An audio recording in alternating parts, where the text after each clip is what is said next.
'Tis said the Derro of Earth were created in or around the common year 1219, minus 1219 that is, common year being their most frequently used calendar, more or less like we date from the beginning of the Third Age, the first year of that age being the year after Gil-galad, High King of the Noldor, and Elendil, High King of the Dúnedain, kingdoms of Arnor and Gondor, finally vanquished the Dark Lord Sauron on the slope of Ord-Ruin, and the son of Elendil, Isildur, cut Sauron's magical ring off his finger, so that the Maya disappeared forever, never to return.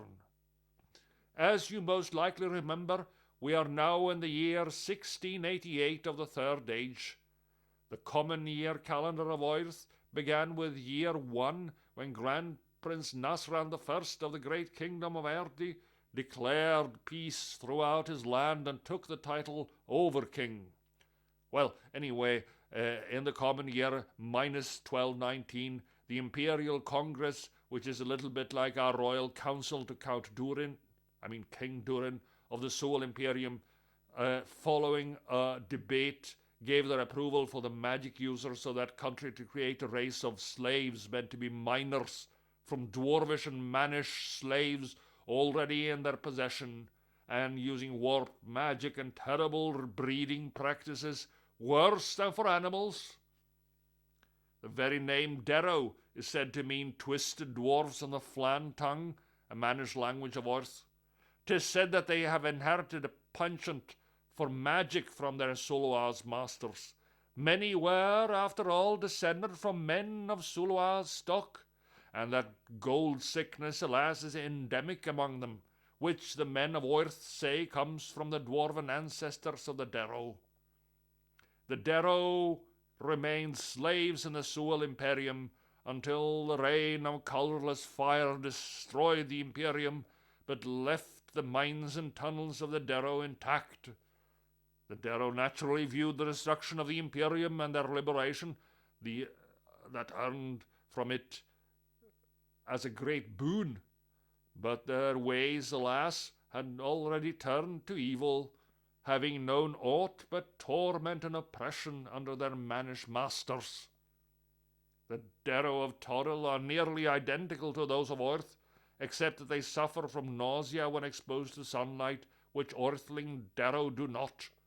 Come to think of it, both Duergar and Derro in Toril are highly telepathic beings, being able to do things with the sheer power of their thought, everything from talking mind to mind, like the Elven lords do here in Arda, like I was telling you about earlier, to being able to move things with naught but the power of thought, to controlling people's minds, to other things besides. It's not magic, mind you, though some of it seems like it, but something different, thought power. Seems most races that have been in contact with the illithids or mind flayers I was telling you about have these powers from the mind flayers, which is no wonder, I suppose, given how the mind flayers used their minds to enslave, control, and speak their commands to many of them. That's enough said about the dwarven races of Toril and Earth, places I have visited often on my journeys along the highways and byways of the plains, and into the worlds that exist within them. There is, however, one world I have only visited very rarely, thrice to be exact, and that is the far-off world of Krynn. I say far off because it's very far from our Arda, but also from Toril and Earth, which in turn are a long way away from you and I, even if you count by the almost immeasurable distances that measure the lengths of the planes of existence. Well, Krynn is as far from Toril and Earth as these worlds are from Arda, and that's saying quite a lot.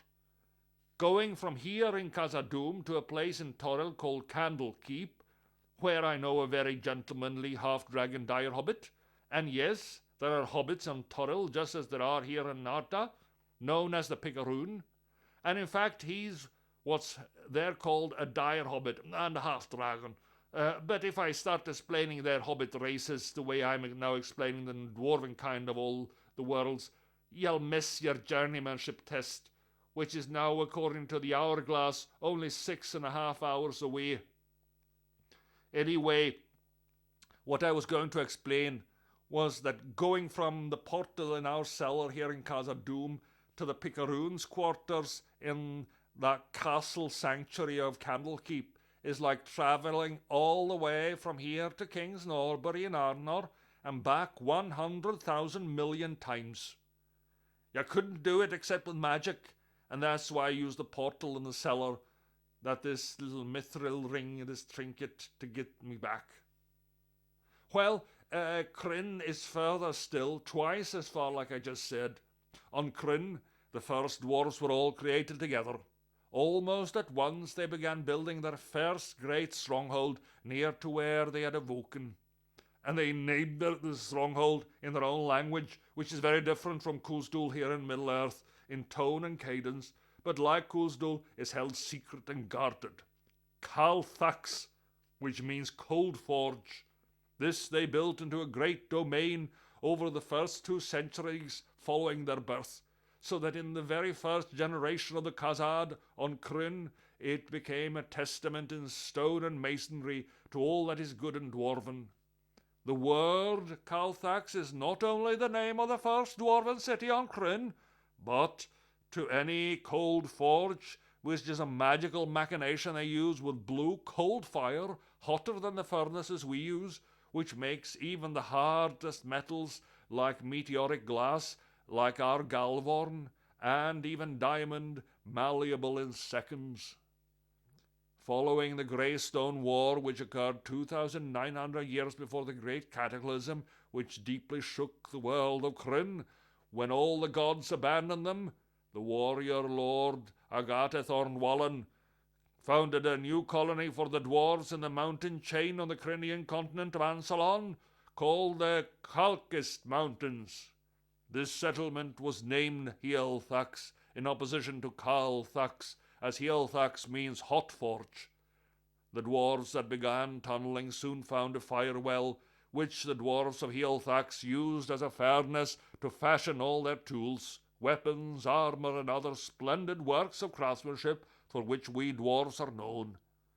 Hielthax was also known by the name Thorin, which to us is the name of a person, and as you know, the northern name, or northern mannish name, that some of us use when speaking with the Akazad and among ourselves, so as not to use our secret Khuz'dul name, which must not be uttered.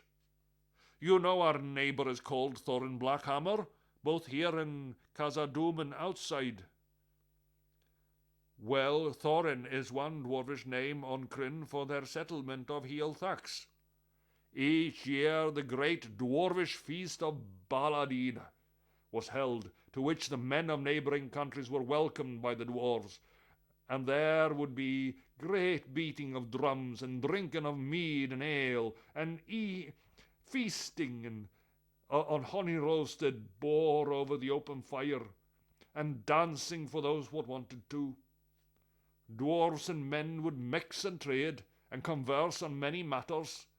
Well, on what became the last and final Baladina, in the 2160th year before the Great Cataclysm, men under a mage called Greifen Emberi thought to abuse the trust and hospitality our brethren had showed him by taking by force and sacking Hielthax to despoil it of its riches.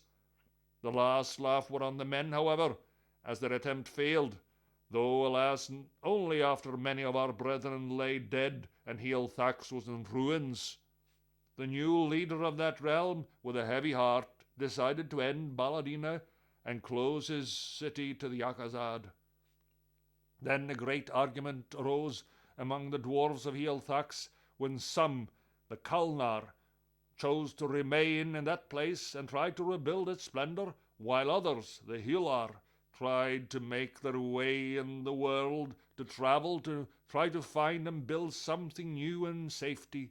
The Hilar on a quest to find their true home, which they named Everbarton. 10 years later, in which was on Krynn known as 2150 pre-cataclysm, the Hillar came upon an already existing dwarven settlement, which, like the original stronghold of the race, was called Calthax. There they met and intermarried with their long-lost kin, which already had spontaneously formed 5 distinct clans in that place: the Dairgar, Daiwar, Thaiwar, Clar, and Agar. Since those clans were so fully formed and different from one another, the Hillar newcomers were so fully absorbed into them that their own uniqueness was mixed like a drop of rain in the Mirrormere. Here these proud dwarven clans together built a great dwarven nation, called in their dwarvish language Thorbarden. However, soon after the dwarves had begun delving, tunneling, and mining to carve Thorbarden out of the living rock, some dwarves chose to band together to live on the surface, separate from the others. They soon became a clan of their own, a 6th after the 5 others, and they are also known as the Hill Dwarves of Krynn, where the other 5 clans came to be known as the Mountain Dwarves. Many hill dwarves, who to this day dwell on the surface, can still trace their origins back to the original 5 mountain dwarven clans underground. The country of Thorbarden is actually comprised of 6 different and each of them great dwarvish strongholds, each of them home to a separate clan. Each of these cities together and the tunnels connecting them are built nigh on top of it, into and under Cloudseeker Mountain. Now all of these halls and tunnels and all the mountain itself, as well as all that's outside and inside, on top and underneath and near it, are what make up Thorbarden. Each of the 6 dwarven clans is ruled by a Thane, who represents the clan at the Council of Thanes, where a high king of all the kingdom of Thorbarden is elected. This only happens upon the death of the previous king, however, and the main purpose of the Council of Thanes is to settle disputes between the clans and work together for their shared common interests. Thorbarden is a great dwarven realm, and especially if you count the above ground, 'tis much, much larger than the kingdom of Khazad-dûm. But even if you count the just below ground, under the mountain and deeper still, which is all we have here in Khazad-dûm, 'tis bit or thrice the size. That Dwarves of Krynn are very much like us Khazad in Arda, and like our brethren in Toril and North. Like all dwarves, they are hearty, stout, strong and tough, and able to withstand hardship that would make a man in any of our worlds buckle and break like a hammer handle made of straw. Men call us short, but to me we are just the right height. Like all of us, the Khazad of Krynn are superb smiths, masons, miners, jewelers, armourers, and all manner of other craftsmen. And like us in Arda, they excel at mining.